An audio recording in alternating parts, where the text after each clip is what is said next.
The little lantern that learned to shine for others. Once upon a time, in a quiet valley surrounded by tall, whispering pines, there lived a tiny lantern named Lumi. Lumi was no ordinary lantern.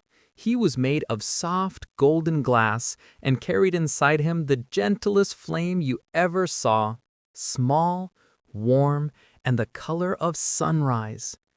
Every evening when the stars woke up, Lumi's flame glowed brighter, and he felt proud. "I am the most beautiful light in the whole valley," he would say to himself. Lumi hung on a hook outside a little wooden cottage where an old woodcarver named Elias lived. Every night, Elias would light Lumi, hang him on the porch, and the two of them would watch the fireflies dance. Lumi loved being the brightest thing around. The moths fluttered to him, the owls blinked at him, and even the moon seemed to smile down on his golden glow. One autumn evening, something unusual happened. A cold wind blew through the valley, and with it came a thick, thick fog, so thick that you couldn't see your own paws or wings or toes. The animals of the valley grew worried.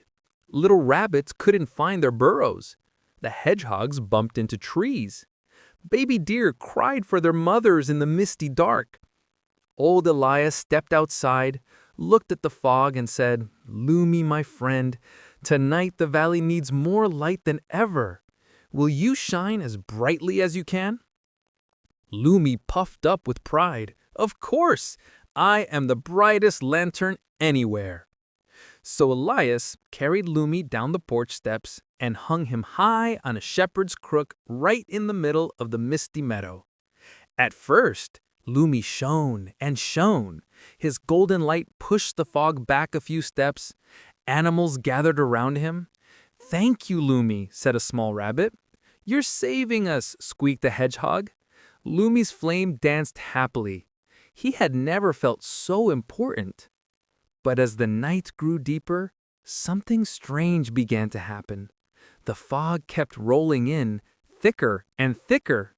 Lumi's light, for all its beauty, only reached a little way. Beyond his golden circle, everything stayed dark and frightening. The baby deer still cried. The owl still couldn't find the way home. And slowly, very slowly, Lumi felt his flame growing smaller. He was trying so hard to be the only light that he was using himself up. By midnight, Lumi's glow had shrunk to the size of a candle. He felt cold and scared. "Why isn't my light enough?" he whispered. "I'm the most beautiful lantern in the valley." Just then, far away on the hillside, he saw something twinkling. It wasn't golden like his light. It was soft silver blue. Then another twinkle, green this time, near the river.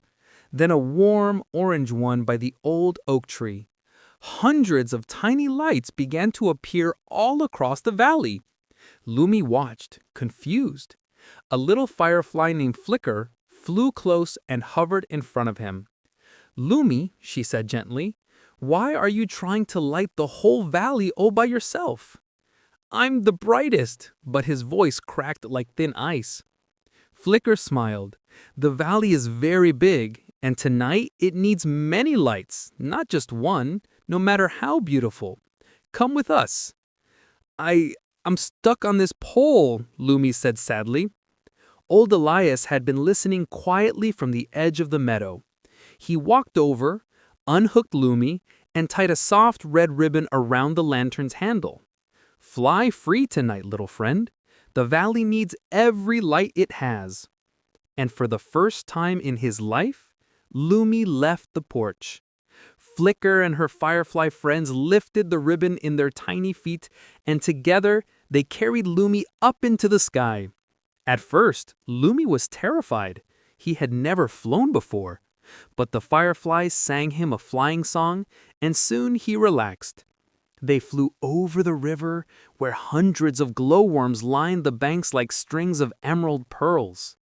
They flew past the old oak, where fox kits held tiny pine resin torches that smelled sweet and smoky. They flew above the meadow, where the deer had rubbed glowing fungus onto sticks and waved them like soft green lanterns. And everywhere they went, the fireflies gently placed a tiny spark of Lumi's golden flame onto each new light. A little on the glowworms, a little on the fox torches, a little on the fungus sticks. Lumi watched in wonder as his own light, instead of growing smaller, began to spread farther than he had ever dreamed. By the time the moon began to fade, the entire valley glittered. There were golden lights, silver lights, green lights, blue lights, orange lights, thousands and thousands of them.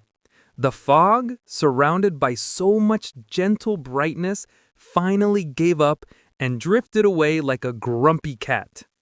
The baby deer found their mothers. The rabbits hopped safely home. The owls soared happily back to their trees. And Lumi? Lumi hung in the middle of the sky, no longer the only light, but part of the most beautiful night the valley had ever seen. His flame was small again, but he no longer felt cold or scared. He felt warm, warmer than he had ever felt on the porch alone. And when dawn painted the sky pink, the fireflies carried Lumi back to Elias's cottage. The old woodcarver hung him gently on his hook. "Did you save the valley?" Elias asked, with a twinkle in his eye. Lumi thought for a long time. Then he answered, "No, we saved the valley. Together." And from that night on, whenever a thick fog or a dark storm came to the valley, Lumi did not try to shine alone. Instead, he shared his light gladly with every firefly, every glowworm, every little fox torch and fungus lantern, and the valley never feared the dark again. Because Lumi had learned the truest thing any light can learn. A single flame may be beautiful, but only shared light can chase away the darkest night. And they all lived brighter ever after. The end. Moral: no matter how special you are, the greatest good you can do almost always happens when you share what you have with others. Sweet dreams.